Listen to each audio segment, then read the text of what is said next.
वाहेगुरु जी वाहेगुरु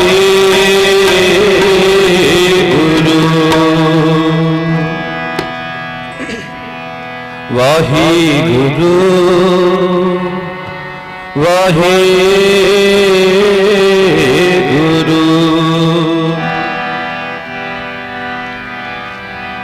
जग रचना सब झूठ है, जान ले हो रे में। कहे नानक फिर कछ न रहे,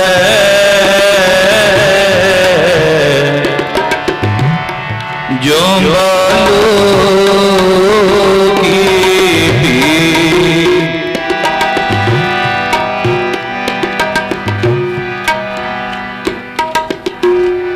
राम गयो रावण गयो, जाको बो परवार।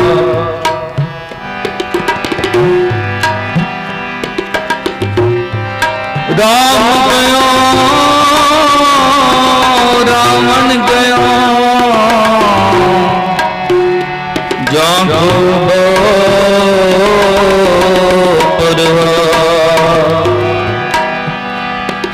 राम नाम में गयो,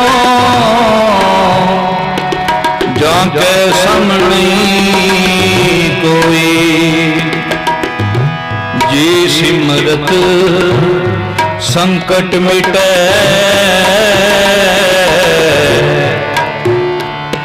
दर्श तुहारो होई। आनंद गुनी निदान, गुरु गुरी बनिवाज गुरी बनिवाज।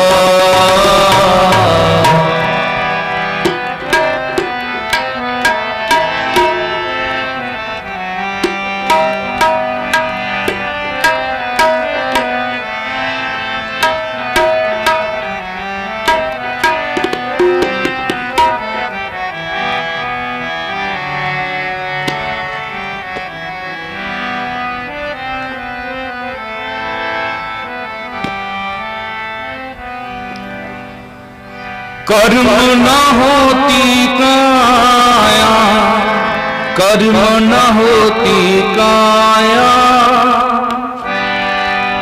कर्म न होती काया, कर्म न होती काया। माई न होती बाप न होता, माई न होती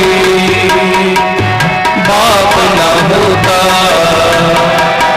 कर्म न होती काया, कर्म न होती काया।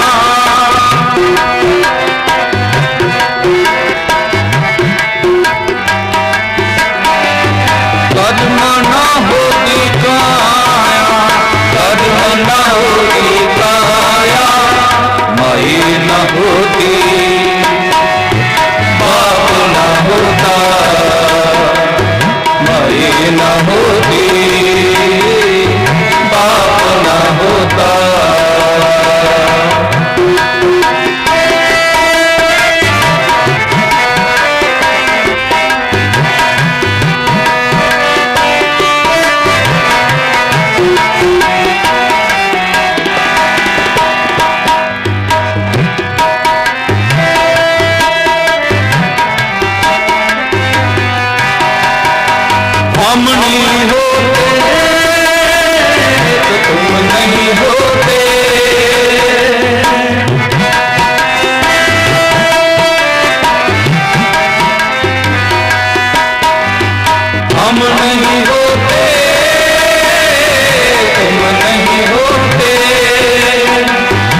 ही तेरा, जैसे तजवन पंख बसेरा,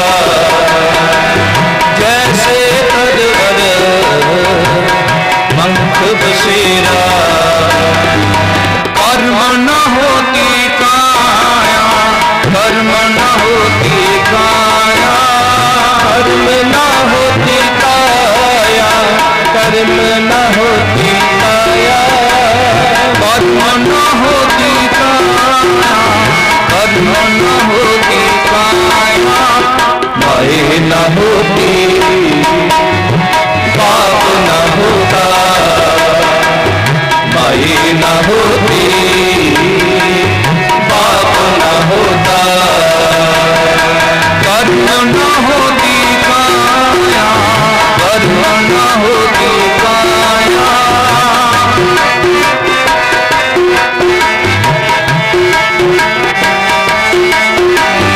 कर्म न होती काया, कर्म न होती काया, माया न होती पाप न होता, माया न होती पाप न होता।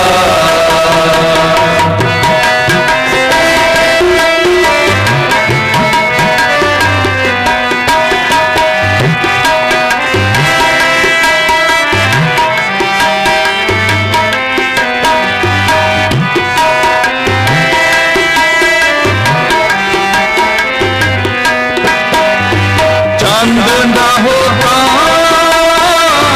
सूर्य न होता,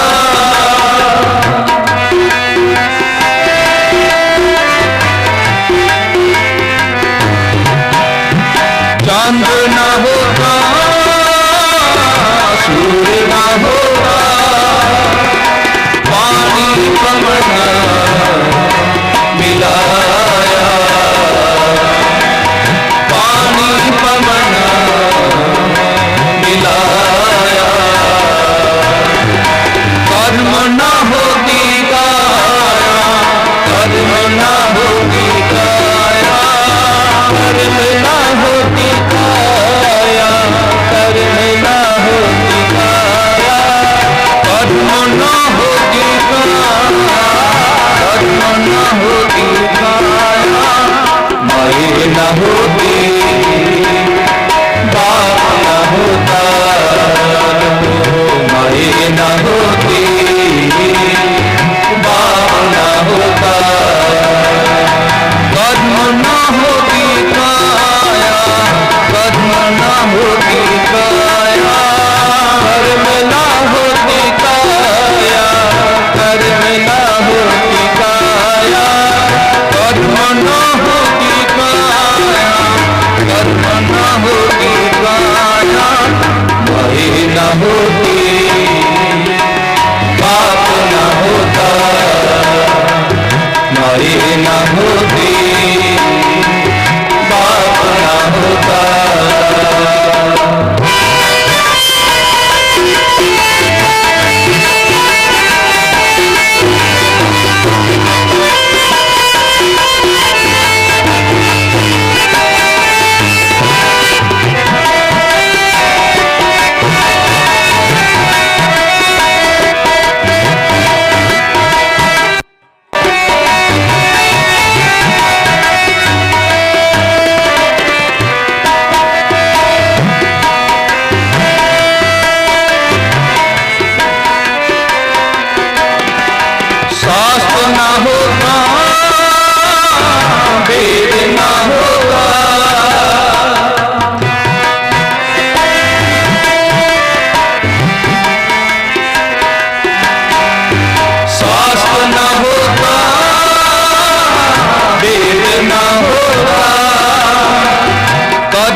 प्रसादी पाया, गुर प्रसादी पाया। कर्म ना होती काया, कर्म ना होती काया, कर्म ना होती काया, कर्म ना होती काया, कर्म ना होती काया, कर्म ना होती काया, माई ना होती, बाप ना होता, माई ना होती, बाप ना होता।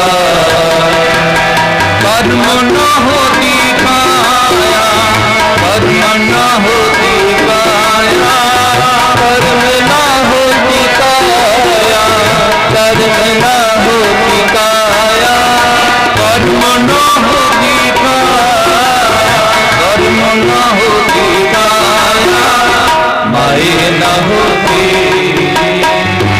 बाप ना होता, माई ना होती, बाप ना होता।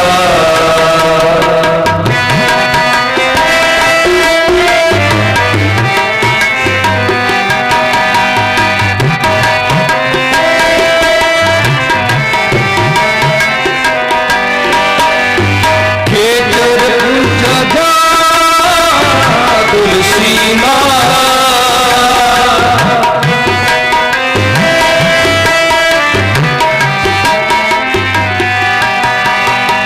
गुर प्रसादी आया।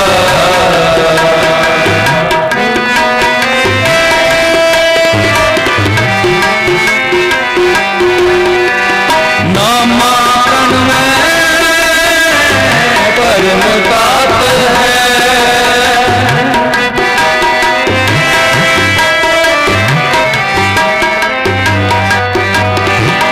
नामाकरण में परम तात है। सतगुरु हो बाप ना होता, माई ना होती, बाप ना होता, बाप ना होता, बाप ना होता, बाप ना होता।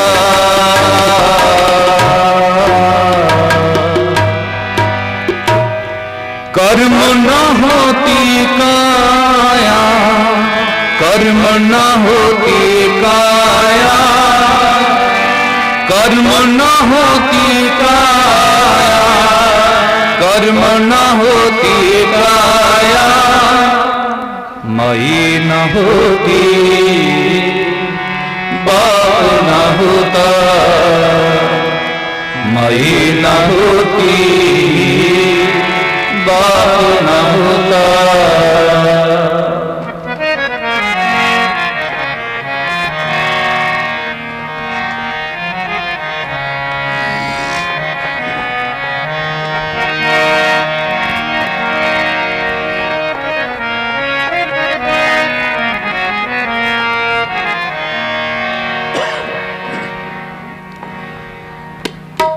सबना मरनाया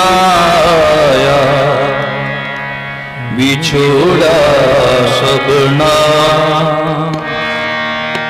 सबना मरनाया बिछोड़ा सबना।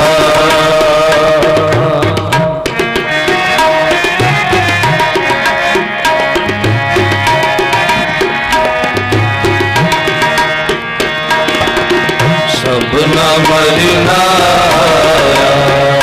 बिछोड़ा सबना।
ਮਰਨਾਇਆ ਵਿਛੋੜਾ ਸਭਨਾ ਮਰਨਾਇਆ ਵਿਛੋੜਾ ਸਭਨਾ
साहे लय लिखाए।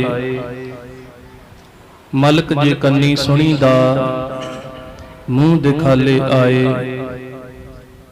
जिंद निमाणी कढ़िए हड्डां कू कड़काए। साहे लिखे न चलनी जिंदू कू समझाए। जिंद वहुटी मरन वार लै जासी परनाए। आपन हथी जोल कै गल लगे ताए। वालों निक्की पुर सलात कन्नी ना सुनी आए। फरीदा किड़ी पवंदी खड़ा ना आप मुहाए। सतगुरां दी पावन हजूरी अंदर विछड़ी रूह दे निमित्त अंतिम अरदास लई जुड़ बैठे सतसंगी जनों, आपां सतगुरां दी पवित्र बाणी दे शब्द सरवण कर रहे सी। सबना मरना आया विछोड़ा सबना, कि जिहड़ी मौत है ये हर एक दे उत्ते आउणी है।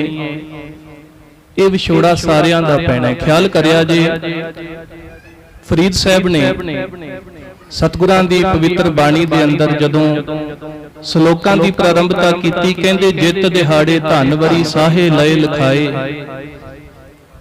जिस दिन ये शरीर मिलिया, ख्याल करिया जे इस संसार तो जाण दा साहा उसे दिन लिखिया गया। क्योंकि आपां हर एक अंतिम अरदास के संबंध विच जदों भी जुड़दे आ, एक शब्द आपां सारे सरवण करदे हां, देहो सज्जन असीसड़ियां जो होवे सहब स्यों मेल। उस शब्द दे विच भी सतगुरां ने गल कीती, कहंदे संबत साहा लिखिया मिल कर पावो तेल। ख्याल करिया जे सतगुरां दी फिलासफी दे वल, क्योंकि सतगुरां ने सानू मौत याद रखण लई कहा, पर सतगुरां ने जिहड़ा मौत है ना, ये मौत विषय नू भी डर के जां कदे उदासी वाले पासे नहीं। सतगुरां ने जे उदाहरण लई ते सब तो वड्डी खुशी वाली उदाहरण एक विआह दी उदाहरण लैके सतगुर कहंदे जिस दिन इस संसार तो जाना है वो साहा। आम जिंदगी दे विच साहा शब्द है ना जिहड़ा, आपां वो शादी दे लई वरतदे आ, पर फर्क इन्ना एक साहा ओए जेड़ा साहा असी बच्चियां दे जन्म तो बाद निश्चित करदे आ भी फलाने दिन असी साडे बच्चियां दा आनंद कारज करांगे।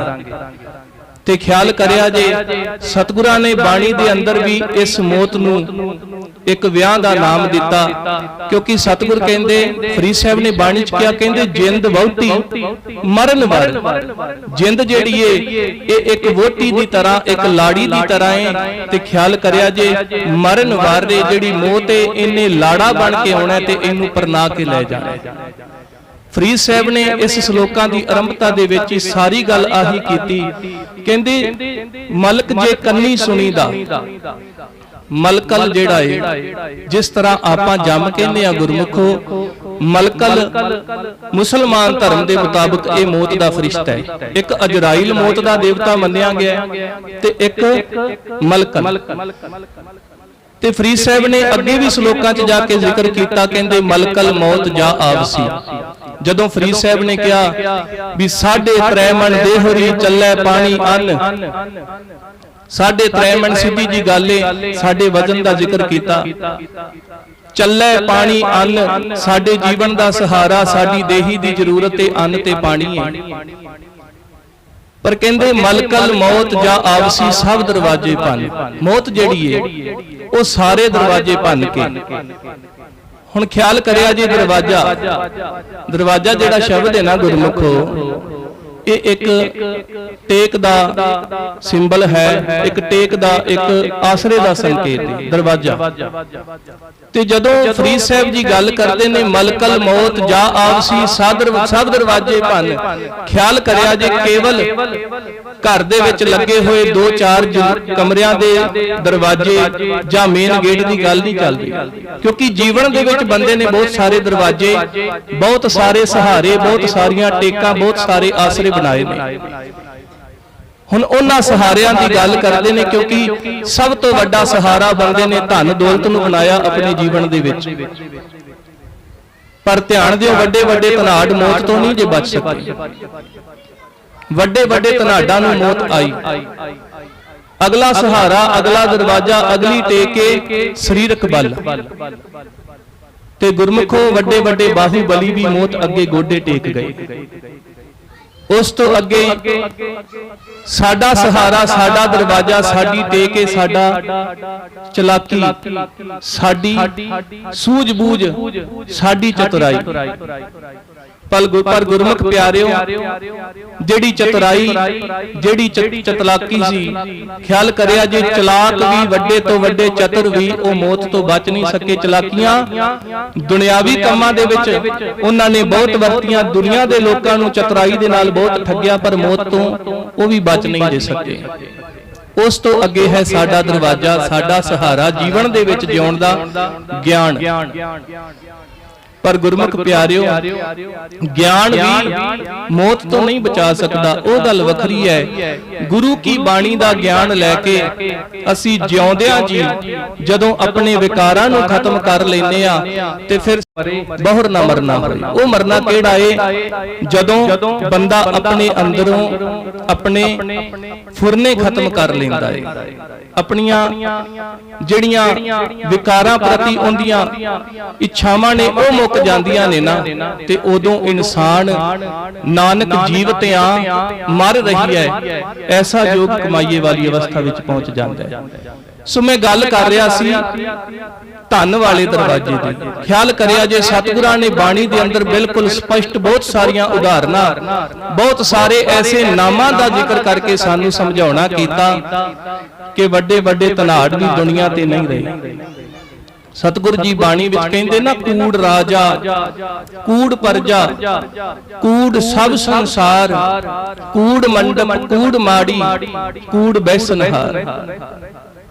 ਖਿਆਲ ਕਰਿਆ ਜੇ ਭਾਵੇਂ ਕੋਈ ਰਾਜਾ ਏ, ਭਾਵੇਂ ਕੋਈ ਆਮ ਇਨਸਾਨ, ਕੋਈ ਸੰਤਰੀ, ਕੋਈ ਮੰਤਰੀ, ਕਿੱਥੇ ਮਰਜੀ ਕੋਈ ਪਹੁੰਚ ਜਾਵੇ, ਪਰ ਜਿਹੜੀ ਮੌਤ ਹੈ ਨਾ, ਇਸ ਮੌਤ ਤੋਂ ਕੋਈ ਨਹੀਂ ਬਚ ਸਕਦਾ। ਫਰੀਦ ਸਾਹਿਬ ਜੀ ਜ਼ਿਕਰ ਕਰਦੇ ਨੇ, ਕਹਿੰਦੇ ਫਰੀਦਾ ਖਿੰਥੜ ਮੇਖਾਂ ਅਗਲੀਆਂ ਜਿੰਦ ਨਾ ਕਾਈ ਮੇਖ। ਕਹਿੰਦੇ ਖਿਆਲ ਕਰਿਆ ਜੇ ਸਾਡੇ ਖਿੰਥਾ ਜੋ ਫਕੀਰ ਦੇ ਗਲ ਵਿੱਚ ਪਾਈ ਹੋਈ ਜਿਹੜੀ ਗੋਦੜੀ ਹੈ ਨਾ, ਉਹ ਕਿਤੇ ਫਟ ਜਾਵੇ ਤੇ ਉਹਨੂੰ ਤਰੋਪਾ ਲਾ ਕੇ ਗੰਢਿਆ ਜਾ ਸਕਦਾ ਹੈ, ਪਰ ਜਦੋਂ ਇਸ ਸਰੀਰ ਰੂਪੀ ਭਾਂਡੇ ਦੇ ਵਿੱਚੋਂ ਜਿੰਦ ਨਿਕਲ ਜਾਂਦੀ ਏ, ਕੋਈ ਐਸਾ ਟਾਂਕਾ, ਐਸਾ ਕੋਈ ਤਰੋਪਾ ਨਹੀਂ ਜਿਹੜਾ ਇਸ ਜਿੰਦੜੀ ਨੂੰ ਇਸ ਭਾਂਡੇ ਦੇ ਨਾਲ ਦੁਬਾਰਾ ਜੋੜ ਸਕੇ, ਕਿਉਂਕਿ ਮੌਤ ਨੇ ਆਉਣਾ ਹੀ ਆਉਣਾ ਹੈ। ਮੌਤ ਤੋਂ ਕੋਈ ਨਹੀਂ ਬਚ ਸਕਿਆ। ਵੱਡੇ ਵੱਡੇ ਧਨਾਡਾਂ ਦਾ ਜ਼ਿਕਰ ਕਰਦੇ ਹੋਏ ਫਰੀਦ ਸਾਹਿਬ ਨੇ ਪਾਵਨ ਬਾਣੀ ਦੇ ਸ਼ਲੋਕਾਂ 'ਚ ਜ਼ਿਕਰ ਕੀਤਾ, ਕਹਿੰਦੇ ਪਾਸ ਦਮਾਮੇ ਛੱਤ ਸਿਰ ਭੇਰੀ ਛੱਡੋ ਰੱਡ, ਜਾਏ ਸੁੱਤੇ ਜੀਰਾਨ ਮੈਂ ਥੀਏ ਅਤੀਮਾ ਗੱਡ। ਕਹਿੰਦੇ ਉਹ ਵੱਡੇ ਵੱਡੇ ਰਾਜੇ ਜਿਨ੍ਹਾਂ ਦੇ ਕੋਲ ਨਗਾਰੇ ਸਨ, ਦਮਾਮਾ ਭਾਵ ਕੇ ਨਗਾਰਾ, ਪਾਸ ਦਮਾਮੇ ਛੱਤ ਸਿਰ, ਜਿਨ੍ਹਾਂ ਦੇ ਸਿਰ ਦੇ ਉੱਤੇ ਛਤਰ ਝੂਲਿਆ ਕਰਦੇ ਸਨ, ਭੇਰੀ ਛੱਡੋ ਰੱਡ, ਭੇਰੀ ਛੱਡੋ ਰੱਡ। ਐਸੇ ਐਸੇ ਵੱਡੇ ਉਹ ਰਾਜੇ ਜਿਨ੍ਹਾਂ ਦੀ ਸਿਫਤ ਦੇ ਵਿੱਚ ਗਾਉਣ ਦੇ ਲਈ ਕਵੀ ਹਰ ਵਕਤ ਤਿਆਰ ਰਹਿੰਦੇ ਸਨ ਵੀ ਆਵੇ ਉਹਦੀ ਸੋਭਾ ਦੇ ਵਿੱਚ ਕੁਝ ਗਾਈਏ ਤੇ ਇਨਾਮ ਪ੍ਰਾਪਤ ਕਰੀਏ। ਪਰ ਕਹਿੰਦੇ ਖਿਆਲ ਕਰਿਆ ਜੇ ਜਦੋਂ ਮੌਤ ਆਈ, ਉਹ ਵੱਡੇ ਵੱਡੇ ਰਾਜੇ ਜਦੋਂ ਨਿਕਲਦੇ ਸਨ, ਹਜ਼ਾਰਾਂ ਲੋਕ ਉਹਦੇ ਨਾਲ ਤੁਰਿਆ ਕਰਦੇ ਸਨ, ਹਾਥੀ, ਘੋੜੇ, ਊਂਠ। ਕਹਿੰਦੇ ਖਿਆਲ ਕਰਿਆ ਜੇ ਜਦੋਂ ਮੌਤ ਆਈ ਨਾ, ਛਿਨ ਪਲ ਦੇ ਵਿੱਚ ਹੀ ਸਾਰਾ ਕੁਝ ਬੇਗਾਨਾ ਹੋ ਜਾਇਆ ਕਰਦਾ ਏ। ਜਿਵੇਂ ਸਤਿਗੁਰਾਂ ਨੇ ਪਵਿੱਤਰ ਬਾਣੀ ਵਿੱਚ ਕਿਹਾ ਨਾ ਵੀ ਰਾਵਣ ਜਿੰਦੀ ਸੋਨੇ ਦੀ ਲੰਕਾ ਸੀ, ਭਗਤ ਨਾਮਦੇਵ ਜੀ ਪਵਿੱਤਰ ਬਾਣੀ ਵਿੱਚ ਉਚਾਰਨ ਕਰਦੇ ਨੇ, ਗਹਿਰੀ ਕਰਕੇ ਨੀਮ ਖੁਦਾਈ ਉਪਰ ਮੰਡ ਪਛਾਏ, ਮਾਰ ਕੰਡੇ ਤੇ ਕੋ ਅਧਿਕਾਈ, ਜਿਨ ਤ੍ਰਿਣ ਧਰ ਮੂੰਡ ਬਲਾਏ, ਹਮਰੋ ਕਰਤਾ ਰਾਮ ਸਨੇਹੀ, ਕਾਹੇ ਰੇ ਨਰ ਗਰਭ ਕਰਤ ਹੋ, ਬਿਨ ਸਜਾਏ ਝੂਠੀ ਦੇਹੀ। ਉੱਥੇ ਵੀ ਉਹਨਾਂ ਨੇ ਜ਼ਿਕਰ ਕੀਤਾ, ਕਹਿੰਦੇ ਮੇਰੀ ਮੇਰੀ ਕੈਰੋਂ ਕਰਤੇ ਦੁਰਯੋਧਨ ਸੇ ਭਾਈ, 12 ਜੋਜਨ ਛਤਰ ਚਲੇ ਥਾ, ਦੇਹੀ ਗਿਰਜ ਨ ਖਾਈ। ਸਰਬ ਸੋਇਨ ਕੀ ਲੰਕਾ ਹੋਤੀ, ਰਾਵਣ ਸੇ ਅਧਿਕਾਈ, ਕਹਾਂ ਭਇਓ ਦਰ ਬਾਂਧੇ ਹਾਥੀ, ਛਿਨ ਮੈਂ ਭਈ ਪਰਾਈ। ਕਹਿੰਦੇ ਛਿਨ ਪਲ ਦੇ ਵਿੱਚ ਹੀ ਉਹ ਸਾਰਾ ਕੁਝ ਜਿੰਦੇ ਲਈ ਇਹਨੇ ਬਹੁਤ ਸਾਰੇ ਯਤਨ ਕੀਤੇ, ਕਹਿੰਦੇ ਉਹ ਸਾਰਾ ਕੁਝ ਹੀ ਪਰਾਇਆ ਹੋ ਗਿਆ। पास दमामे छत सिर भेरी सड्डो रड कहंदे मौत आई जाए सुते जीरान मैं किस तरह थीए अतीमा गड कहंदे अज उन्हां दे शरीर कबरां दे विच इस तरह रुल रहे ने जिवें कोई यतीम होया बैठा है। उच्चारण करो सतनाम। क्योंकि फरीद साहब कहंदे ने ये जिहड़ा जीवन है ना ये थोड़े समय लई मिलिया ते थोड़े समय लई जो कुछ भी मिलिया होवे उनका हंकार नहीं करिया जाता। धन गुरु नानक साहब महाराज जिवें बाणी च कहंदे ने ना सतगुर कहंदे धन जोबन अर फुलड़ा नाठीअड़े दिन चार धन जवानी अते फुल ये कहंदे 4 दिनां दे मेहमान होया करदे ने। पब्बन केरे पत ज्यों ढल ढुल जुम्मन हार पानी सुक जावे ते पत्तर जेड़े ने ना वो भी मुरझाने शुरू हो जाते ने। उसे तरह कहंदे ये जीवन जेड़ा है ये भी थोड़े दिनां थोड़े समय लई मिले। सतगुरां ने पानी दे अंदर उदाहरणां दित्तियां। भगत फरीद साहब जी का ही पावन शब्द है जदों भगत फरीद जी कहंदे ने शेख हयाती जग ना कोई थिर रहया जित आसन हम बैठे केते बैस गया। साचे गुरमुख प्यारिओ अज जिथे असीं बैठे हां पता नहीं किन्ने करोड़ा अरबा खरबा इसे थां तो होके चले गए। फरीद साहब ने थोड़े समय लई आउण वालियां कुछ चीजां दी उदाहरण दित्ती। फरीद साहब बाणी च कहंदे कहंदे कतक कूंजा चेत डौ सावन बिजलियां। ख्याल करिया जे फरीद साहब गल कर रहे ने कहंदे कतक दे विच जदों कूंजां आउंदियां ख्याल करिया जे वो कूंजां सारा साल नहीं रहिंदियां। चेत डौ तो भाव हुंदा है जंगल दी अग। विद्वानां ने इस चेत डौ तो अर्थ कीता है वो कहंदे चेतर दे महीने विच जदों वनस्पति नूं वन सवन्ने रंग बरंगे फुੱਲ लगदे ने कहंदे ओ फुੱਲਾਂ नाल लदी होई वनस्पति इंज लगदा है जिवें जंगल दे विच अग बल रही हुंदी है।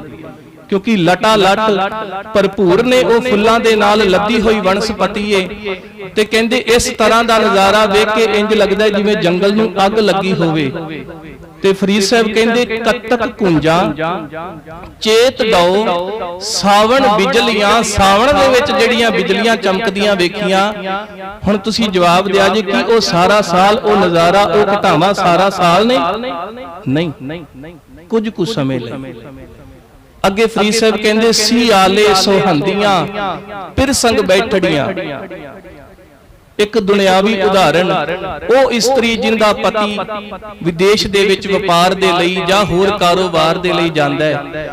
सियालां दे समय विच जदों वो वापस आके घर रहिंदा है जेड़ा समा ओने ओ खुशी जेड़ी ओने उन्हां सियालां विच माणी जदों पति घर सी कहंदे कि वो सारा साल आनंद थोड़ा। इसे तरह फरीद साहब कहंदे चले चलन हार विचारां ले मनो। विचारां दा भरिया होया बंदा तुरिया जांदा है। विचार कादी है जी सब तो ज्यादा जिउण दी। क्योंकि आयो बंदा दुनिया विच वत असोहणी बन। बंदा इंसान दुनिया दे विच सब तो ज्यादा जिउण दी आस लैके सिर दे उत्ते पंड बन के आया आसां दी भी सारिया तो ज्यादा जिया जाए। क्योंकि सब तो वध इंसान दा यतन है जिउण दा। सवेर तो लैके शाम तक जिन्ने काम करदा है हर एक काम दे मगर मकसद हुंदा है जीना। पर कहंदे हुंदा की है अखीर दे विच जीवन दी आस खत्म हो जाती है। क्योंकि चले चलन हार विचारा ले मनो। कहंदे ख्याल करिया जे गडेंदियां 6 माह आ शरीर दा जिहड़ा ढांचा है ना जी इनू बनन दे लई 6 महीनਿਆਂ ਦਾ समा लगदा है डॉक्टरी खोज। गडेंदियां 6 माह कहंदे ਉਹ शरीर ਦਾ ਢਾਂਚਾ जिन्नू बनन दे विच जिन्नू मुकम्मल होण दे विच 6 ਮਹੀਨਿਆਂ ਦਾ समा लग्या। ख्याल करिया जी जिस शरीर नू बनन ते 6 ਮਹੀਨੇ लगे ने इनू खत्म होण दे विच इनू टुटण दे विच 6 ਮਹੀਨਾ थोड़े लगदे ने। गडेंदियां 6 माह फरीद साहब कहंदे तुड़ंदियां हिक खिनो। अगे फरीद साहब कहंदे ने कहंदे जिमी पुछे आसमान फरीदा खेवट किन गए। जमीन नू आसमान पुछदा है आवाज दे के कहंदे किथे गए कौन। कहंदे ओ ਜਿਨ੍ਹਾਂ ਦਾ ਹੰਕਾਰ ਮੇਰੇ ਤੋਂ ਵੀ ਉੱਚਾ ਸੀਗਾ। ਕਿਉਂਕਿ ਆਪਾਂ ਪਵਿੱਤਰ ਸ਼ਬਦ ਸਰਵਣ ਕਰ ਰਹੇ ਸੀ, ਭਾਈ ਸਾਹਿਬ ਜੀ ਆਪਾਂ ਨੂੰ ਸੁਣਾ ਰਹੇ ਸਨ ਕਿ ਸਭਨਾ ਮਰਨਾ ਆਇਆ ਵਿਛੋੜਾ ਸਭਨਾ ਆਇਆ। ਇਹਦੇ ਵਿੱਚ ਇੱਕ ਪੰਕਤੀ ਆਉਂਦੀ ਹੈ, ਕਹਿੰਦੇ ਜੋ ਅਸਮਾਨ ਨਾ ਮਾਵਣੀ ਤਿੰਨ ਨੱਕ ਨੱਥਾਂ ਪਾਏ। ਪਰਮਾਤਮਾ ਉਹਨਾਂ ਦੇ ਨੱਕ ਨੂੰ ਵੀ ਨਕੇਲ ਪਾ ਦਿਆ ਕਰਦਾ ਜਿਹੜੇ ਆਪਣੇ ਆਪ ਨੂੰ ਅਸਮਾਨ ਤੋਂ ਵੀ ਉੱਚਾ ਸਮਝਦੇ ਨੇ। ਇੱਥੇ ਕਿਹਨਾਂ ਦੀ ਗੱਲ ਕਰ ਰਹੇ ਨੇ ਜੀ? ਕਹਿੰਦੇ ਉਹ ਹੰਕਾਰੀ ਜਿਹੜੇ ਆਪਣੇ ਆਪ ਨੂੰ ਸਭ ਤੋਂ ਵੱਡੇ ਆਗੂ ਸਮਝਦੇ ਸਨ। ਜਿਮੀ ਪੁੱਛੇ ਅਸਮਾਨ ਫਰੀਦਾ ਖੇਵਟ ਕਿਨ ਗਏ। ਖੇਵਟ ਤੋਂ ਭਾਵ ਹੁੰਦਾ ਮਲਾਹ। ਇੱਥੇ ਮਲਾਹ ਤੋਂ ਅਰਥ ਲਵਾਂਗੇ ਆਪਣੇ ਆਪ ਦੇ ਵਿੱਚ ਆਗੂ ਕਹਾਉਣ ਵਾਲਾ, ਵੀ ਮੈਂ ਹੀ ਸਭ ਤੋਂ ਅੱਗੇ ਆ, ਮੇਰੀ ਗੱਲ ਸੁਣੋ, ਮੇਰੀ ਮੇਰੀ ਕਹਿਣ ਵਾਲਾ। ਕਹਿੰਦੇ ਕਿੱਥੇ ਗਏ?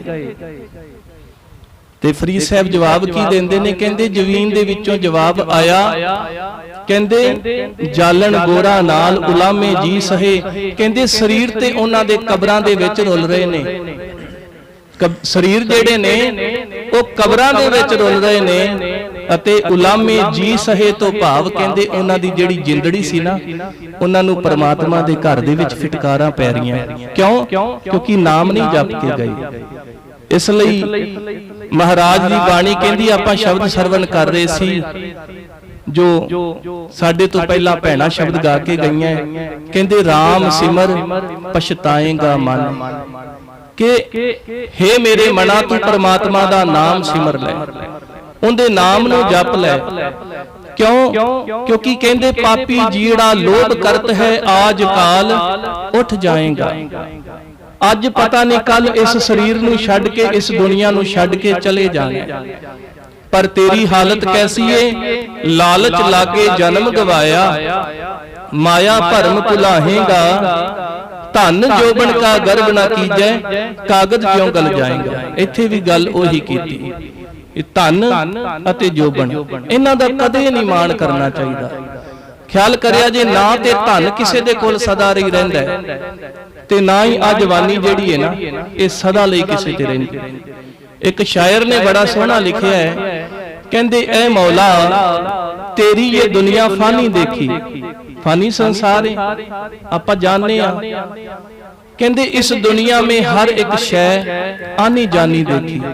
ਆਪਾਂ ਵੀ ਆਹੀ ਵੇਖ ਰਹੇ ਆ ਵੀ ਕੋਈ ਆ ਰਿਹਾ ਕੋਈ ਜਾ ਰਿਹਾ, ਕੋਈ ਜਨਮ ਲੈਂਦਾ ਕੋਈ ਮਰ ਜਾਂਦਾ, ਕੁਝ ਬੀਜਿਆ ਜਾਂਦਾ ਕੁਝ ਕੱਟਿਆ ਜਾਂਦਾ। ਆਹੀ ਦੁਨੀਆ ਦੀ ਕਾਰ ਹੈ ਨਾ।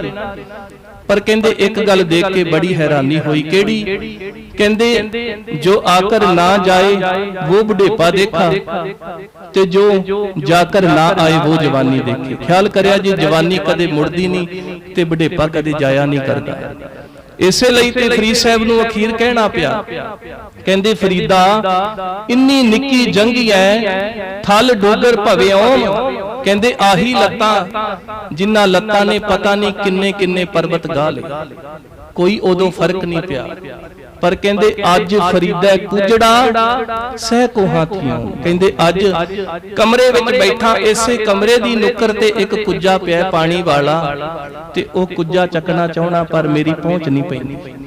ਖਿਆਲ ਕਰਿਆ ਜੀ ਮੰਜੇ ਤੋਂ ਕੁੱਜਾ ਦੂਰ ਨਹੀਂ ਸੀ, ਉਹ ਦੂਰੀ ਸੀ ਬੁਢੇਪਾ। ਇਸ ਲਈ ਭਗਤ ਕਬੀਰ ਜੀ ਉਸ ਸ਼ਬਦ ਵਿੱਚ ਕਹਿੰਦੇ ਧਨ ਜੋਬਨ ਕਾ ਗਰਭ ਨਾ ਕੀਜੈ, ਕਾਗਦ ਜਿਉ ਗਲ ਜਾਹੇਗਾ। ਸਿਮਰਨ ਭਜਨ ਦਇਆ ਨਹੀਂ ਕੀਨੀ, ਤੋ ਮੁਖ ਚੋਟਾਂ ਖਾਏਗਾ। ਜਿਵੇਂ ਫਰੀਦ ਸਾਹਿਬ ਦਾ ਆਪਾਂ ਸ਼ਬਦ ਸਰਵਣ ਕੀਤਾ ਨਾ, ਜਿੱਥੇ ਕਹਿ ਰਹੇ ਸੀ ਕਹਿੰਦੇ ਜਾਲਣ ਗੋਰਾ ਲਾਮ ਨਾਲ ਉਲਾਮੇ ਜੀ ਸਹੇ। ਕਹਿੰਦੇ ਫਿਰ ਉੱਥੇ ਘਰ ਦੇ ਵਿੱਚ, ਮਾਲਕ ਦੇ ਘਰ ਵਿੱਚ ਫਿਟਕਾਰਾਂ ਪੈਣਗੀਆਂ। ਇਸ ਲਈ ਗੁਰਮੁਖ ਪਿਆਰਿਓ, ਮੌਤ ਅਟਲ ਹੈ। ਮੌਤ ਤੋਂ ਅੱਜ ਤੱਕ ਕੋਈ ਬਚ ਨਹੀਂ ਸਕਿਆ। ਵੱਡੇ ਵੱਡੇ ਰਾਜੇ, ਪੀਰ ਪੈਗੰਬਰ, ਓਲੀਏ ਅਵਤਾਰ, ਰਿਸ਼ੀ ਮੁਨੀ, ਜਪੀ ਤਪੀ, ਸੂਰਬੀਰ ਯੋਧੇ ਆਏ, ਪਰ ਸਰੀਰ ਕਰਕੇ ਹਰ ਇੱਕ ਨੂੰ ਜਾਣਾ ਪਿਆ। ਨਾ ਧੁੱਪ ਰਹਿਣੀ ਨਾ ਛਾਂ ਬੰਦਿਆ, ਨਾ ਪਿਓ ਰਹਿਣਾ ਨਾ ਮਾਂ ਬੰਦਿਆ। ਹਰ ਚੀਜ਼ ਨੇ ਆਖਰ ਮੁੱਕ ਜਾਣਾ, ਇੱਕ ਰਹਿਣਾ ਰੱਬ ਦਾ ਨਾ ਬਿੰਦਿਆ। ਪਰ ਖਿਆਲ ਕਰਿਆ ਜੇ ਆਪਾਂ ਸਤਿਕਾਰਯੋਗ ਮਾਤਾ ਜੀ ਦੀ ਅੰਤਮ ਅਰਦਾਸ ਲਈ ਜੁੜੇ ਆ। ਮੈਂ 2-4 ਸ਼ਬਦ 2-4 ਮਿੰਟ ਦਾ ਸਮਾਂ ਮਾਂ ਦੇ ਬਾਰੇ ਜ਼ਰੂਰ ਬੋਲਾਂਗਾ, ਕਿਉਂਕਿ ਖਿਆਲ ਕਰਿਆ ਜੇ ਮਾਂ ਉਹ ਮਹਾਨ ਸ਼ਖਸੀਅਤ ਹੈ ਜਿੰਦਾ ਬੰਦਾ ਸਾਰੀ ਉਮਰ ਦੇਣ ਨਹੀਂ ਦੇ ਸਕਦਾ। ਮਾਂ ਤੇ ਸ਼ਬਦ ਦੀ ਵਿਆਖਿਆ ਕਰਨੀ ਬੜੀ ਔਖੀ ਹੈ। ਸਭ ਤੋਂ ਛੋਟਾ ਅੱਖਰ ਹੈ ਮਾਂ, ਇੱਕੋ ਹੀ ਲਫ਼ਜ਼ ਹੈ, ਇੱਕੋ ਹੀ ਸ਼ਬਦ ਹੈ ਮਾਂ। ਪਰ ਖਿਆਲ ਕਰਿਆ ਜੇ ਬੰਦਾ ਸਾਰੀ ਉਮਰ ਲੱਗਿਆ ਰਹੇ ਇਸ ਸ਼ਬਦ ਦੀ ਵਿਆਖਿਆ ਨਹੀਂ ਕਰ ਸਕਦਾ। ਮਾਂ ਕੌਣ ਹੈ? ਖਿਆਲ ਕਰਿਆ ਜੀ, ਸੋਚ ਕੇ ਵੇਖਿਆ ਜੇ। ਮਾਂ ਦੀ ਸਾਡੇ ਜੀਵਨ ਦੇ ਵਿੱਚ ਕਿੰਨਾ ਵੱਡਾ ਯੋਗਦਾਨ ਹੈ, ਬੰਦਾ ਬਿਆਨ ਨਹੀਂ ਕਰ ਸਕਦਾ।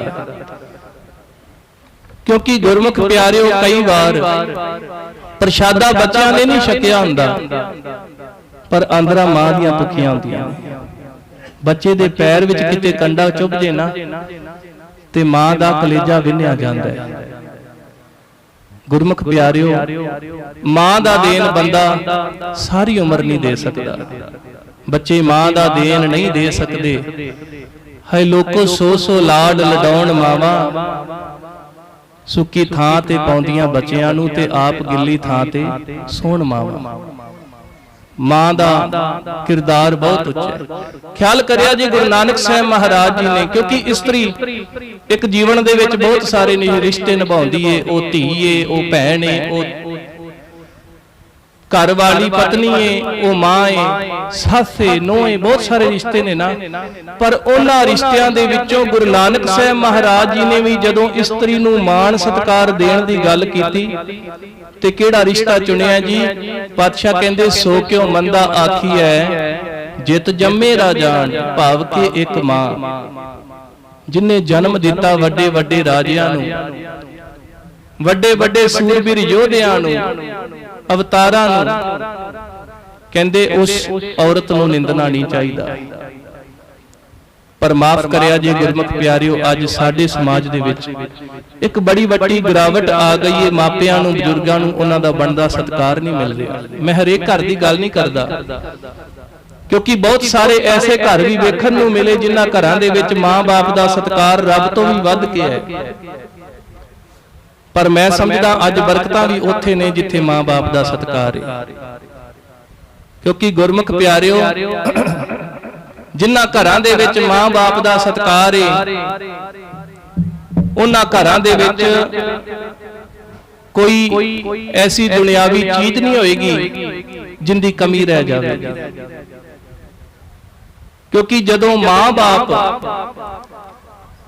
ਸਾਡੇ ਤੇ ਖੁਸ਼ ਹੋ ਕੇ ਸਾਨੂੰ ਕੋਈ ਅਸੀਸ ਦੇ ਦਿੰਦੇ ਨੇ ਨਾ, ਤੇ ਗੁਰਮੁਖ ਪਿਆਰਿਓ, ਉਹ ਤੇ ਫਿਰ ਜੇ ਭਾਗਾ ਵਿੱਚ ਨਹੀਂ ਲਿਖੀ ਤਾਂ ਵੀ ਰੱਬ ਨੂੰ ਦੇਣੀ ਪੈਣੀ ਹੈ, ਕਿਉਂਕਿ ਆਸ਼ੀਰਵਾਦ ਮਾਂ ਦੇ ਕੋਲੋਂ ਮਿਲਿਆ। ਇਸ ਲਈ ਗੁਰਮੁਖੋ, ਅੱਜ ਲੋੜ ਹੈ ਇਸ ਗੱਲ ਵੱਲ ਵਿਸ਼ੇਸ਼ ਧਿਆਨ ਦਈਏ, ਕਿਉਂਕਿ ਮਾਂ-ਬਾਪ ਉਹਨਾਂ ਦੇ ਜਿਹੜੇ ਪਰਉਪਕਾਰ ਨੇ ਉਹ ਗਿਣੇ ਨਹੀਂ ਜਾ ਸਕਦੇ। ਮਾਂ-ਬਾਪ ਆਪਣੇ ਬੱਚਿਆਂ ਲਈ ਕੀ ਕੁਝ ਕਰਦੇ ਨੇ, ਤੁਹਾਨੂੰ ਕਿਸੇ ਤੋਂ ਪੁੱਛਣ ਦੀ ਲੋੜ ਨਹੀਂ। ਤੁਸੀਂ ਆਪਦੇ ਵੱਲੇ ਨਿਗਾਹ ਮਾਰੋ, ਆਪਣੇ ਘਰ ਵਿੱਚ ਵੇਖੋ ਤੁਸੀਂ ਆਪਣੇ ਬੱਚਿਆਂ ਲਈ ਕੀ ਕਰ ਰਹੇ ਹੋ।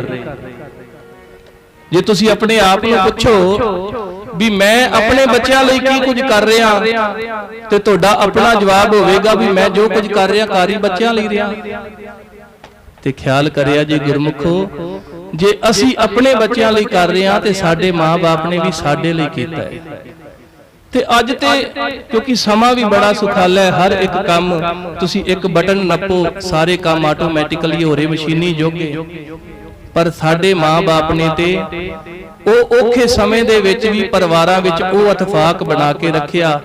ਖਿਆਲ ਕਰਿਆ ਜੇ, ਜਿਸ ਇਤਫਾਕ ਨੇ ਸਾਡੇ ਪਰਿਵਾਰਾਂ ਦੇ ਵਿੱਚ 17 ਮੈਂਬਰ ਹੋਣੇ, ਪਰ ਉੱਥੇ ਵੀ ਪਰਿਵਾਰ ਚਹਿਲ ਪਹਿਲ ਤੇ ਖੁਸ਼ੀਆਂ ਦੇ ਨਾਲ। ਅੱਜ ਤੇ ਪਰਿਵਾਰ ਹੀ ਸਾਡੇ ਬੜੇ ਛੋਟੇ ਨੇ। ਖਿਆਲ ਕਰਨ ਦੀ ਲੋੜ ਹੈ, ਸਾਨੂੰ ਸੋਚਣ ਦੀ ਲੋੜ ਹੈ ਅੱਜ ਵੀ ਸਾਡਾ ਸਮਾਜ ਕਿਸ ਪਾਸੇ ਤੁਰ ਰਿਹਾ ਹੈ। ਉਹ ਸਮਾਜ, ਜਿਸ ਸਮਾਜ ਦੇ ਵਿੱਚ ਬਿਰਧ ਆਸ਼ਰਮ ਬਣਾਉਣੇ ਪੈਣ, ਮੈਂ ਸਮਝਦਾ ਉਹ ਤਰੱਕੀ ਨਹੀਂ ਕਰ ਰਿਹਾ, ਉਹ ਥੱਲੇ ਜਾ ਰਿਹਾ। ਸਾਨੂੰ ਲੋੜ ਹੀ ਕੀ ਪਵੇ ਬਿਰਧ ਆਸ਼ਰਮ ਬਣਾਉਣ ਦੀ, ਕਿ ਅਸੀਂ ਸੋਚ ਲਿਆ ਵੀ ਉਹਨਾਂ ਬੱਚਿਆਂ ਨੇ ਮਾਂ-ਬਾਪ ਨੂੰ ਨਹੀਂ ਪੁੱਛਣਾ। ਕਿਉਂਕਿ ਤੁਸੀਂ ਵੇਖ ਰਹੇ ਜੇ ਅੱਜ ਸਮਾਜ ਦੇ ਵਿੱਚ ਜੋ ਕੁਝ ਹੋ ਰਿਹਾ ਹੈ, ਆ ਪਿੱਛੇ ਜੀ ਆਪਾਂ ਸੁਣਿਆ ਆਪਣੇ ਨੇੜੇ ਤੇੜੇ ਵੱਡੇ ਵੱਡੇ ਅਫਸਰ ਪਰ ਉਹਨਾਂ ਦੇ ਮਾਂ-ਬਾਪ ਰੁੱਲ ਰਹੇ ਨੇ। ਗੁਰਮੁਖ ਪਿਆਰਿਓ, ਕਿੱਥੇ ਦੇਣੀਆਂ ਧਿਆਨ?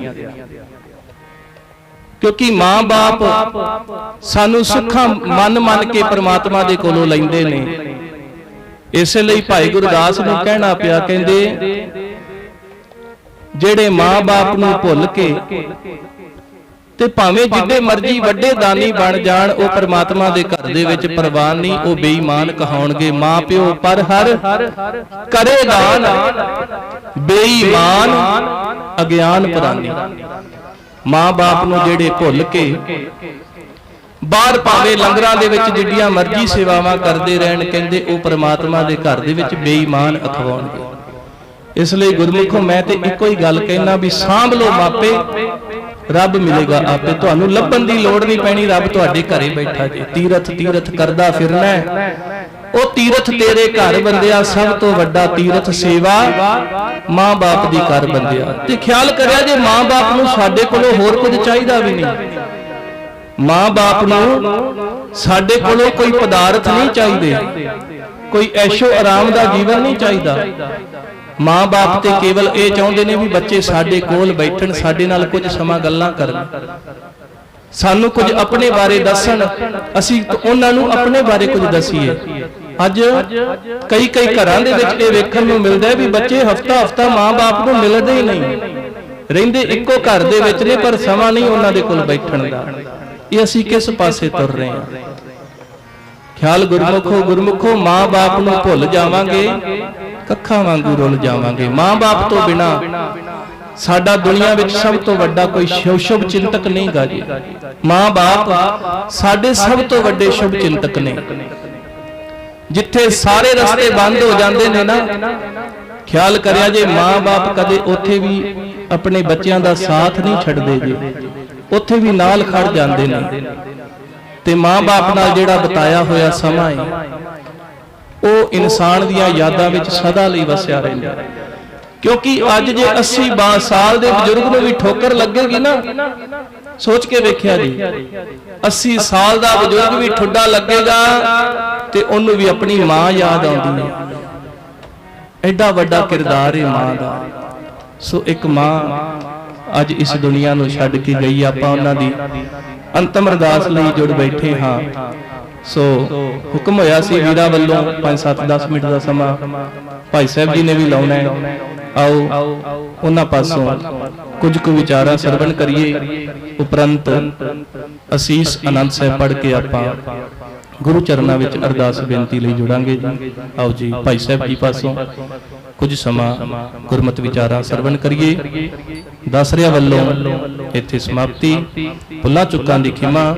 ਵਾਹਿਗੁਰੂ ਜੀ ਕਾ ਖਾਲਸਾ, ਵਾਹਿਗੁਰੂ ਜੀ ਕੀ ਫਤਿਹ। ਮਾਨਸ ਕੀ ਗਤ ਏਹਿ ਹੋਵੇ ਸਿੱਖ ਖਸਮ ਦੀ, ਨੂਰ ਅਰਸੋਂ ਕੁਰਸੋਂ ਝਟੀਐ। ਉਹਦੇ ਬਿਠੇ ਸੱਚੇ ਪਾਤਸ਼ਾਹ,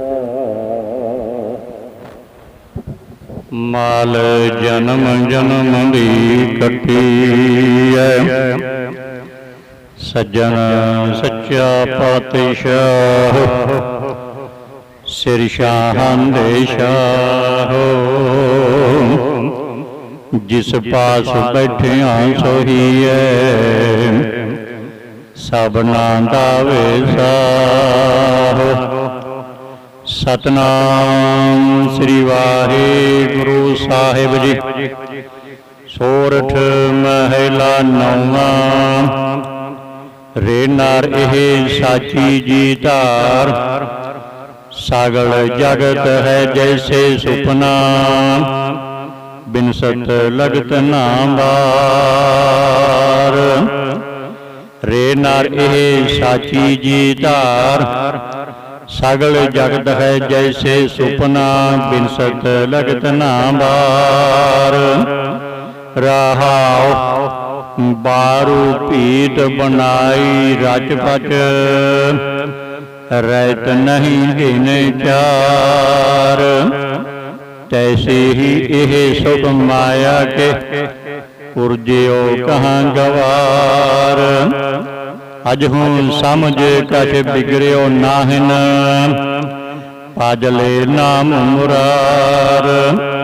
ਕਹੋ ਨਾਨਕ ਨਿਜ ਮਤ ਸਾਧਨ, ਕਉ ਭਾਖਿਓ ਤੋਹਿ ਪੁਕਾਰ। ਕਹੋ ਨਾਨਕ ਨਿਜ ਮਤ ਸਾਧਨ, ਕਉ ਭਾਖਿਓ ਤੋਹਿ ਪੁਕਾਰ। ਵਾਹਿਗੁਰੂ ਜੀ ਕਾ ਖਾਲਸਾ, ਵਾਹਿਗੁਰੂ ਜੀ ਕੀ ਫਤਿਹ। ਸੋ ਆਈ ਹੋਈ ਸੰਗਤ ਨੂੰ, ਜੋ ਵੀ ਅੰਤਮ ਅਰਦਾਸ ਵਿੱਚ ਸ਼ਾਮਲ ਹੋਏ ਹੋ, ਆਪਣਾ ਕੀਮਤੀ ਸਮਾਂ ਕੱਢ ਕੇ ਜਿਉ ਆਇਆਂ ਨੂੰ ਸੰਬਤ ਸਾਹਾ ਲਿਖਿਆ ਕਰ ਪਾਵੋ ਤੇ ਦੇਹੋ ਸੱਜਣ ਅਸੀਸੜੀਆਂ। ਜੋ ਹੋਵੇ ਸਹਿਜ ਸਿਉ ਮੇਲ, ਮਾਤਾ ਜੀ ਦੀ ਵਿਚਲੀ ਹੋਈ ਰੂਹ ਨੂੰ ਅੰਤ ਸਮੇਂ ਅਸੀਸਾਂ ਇਹੋ ਦੇਣੀਆਂ ਹਨ ਕਿ ਮਾਤਾ ਜੀ ਦੀ ਰੂਹ ਨੂੰ ਮਾਲਕ ਪਰਮਾਤਮਾ ਆਪਣੀ ਚਰਨਾਂ ਨਿਵਾਸ ਬਖਸ਼ੇ ਤੇ ਪਿੱਛੇ ਪਰਿਵਾਰ ਵਿੱਚ ਠੰਡ ਵਰਤਾਵੇ। ਸੋ ਭਾਈ ਜਿਨ੍ਹਾਂ ਵੀ ਅਜੇ ਤੱਕ ਲੰਗਰ ਨਹੀਂ ਛਕਿਆ, ਲੰਗਰ ਛਕ ਕੇ ਜਾਣਾ ਹੈ ਜੀ। ਪਹਿਲੇ ਦੇਗ ਪ੍ਰਸ਼ਾਦ ਵਰਤਾਈ ਜਾਵੇਗੀ। ਸਾਰੀ ਸੰਗਤ ਨੂੰ ਬੇਨਤੀ ਹੈ ਕਿ ਜਿਨ੍ਹਾਂ ਅਜੇ ਤੱਕ ਲੰਗਰ ਨਹੀਂ ਛਕਿਆ, ਲੰਗਰ ਛਕ ਕੇ ਜਾਣਾ ਹੈ ਜੀ। ਇਹ ਬੇਨਤੀ ਪ੍ਰਵਾਨ ਕਰਨੀ ਹੈ ਜੀ। ਵਾਹਿਗੁਰੂ ਜੀ ਕਾ ਖਾਲਸਾ, ਵਾਹਿਗੁਰੂ ਜੀ ਕੀ ਫਤਿਹ।